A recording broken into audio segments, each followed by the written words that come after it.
Hello guys, Noor here.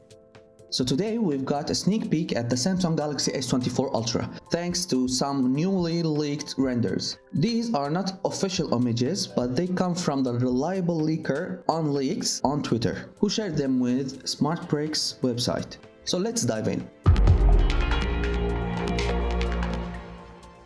Samsung has done a remarkable job reducing the bezel size, making the phone one of the smartphones that has the narrowest bezels seen till today, even though they continue to sport a substantial 6.8-inch display. This design achievement lends the phone a symmetrical and aesthetically pleasing look, and it reportedly measures 162.3 by 79 by 8.7 millimeters and weighs 233 grams. This makes it slightly shorter and a gram lighter than its predecessor, the S23 Ultra. But Samsung fans might not like the new display, which is much less curved and looks more like flat display. But it's not all bad news. The display is also much brighter, going from 1750 to 2500 nits, and there's a rumor that it will have a 144Hz refresh rate too. The rear of the phone showcases quad camera setup within a circular module housing multiple sensors.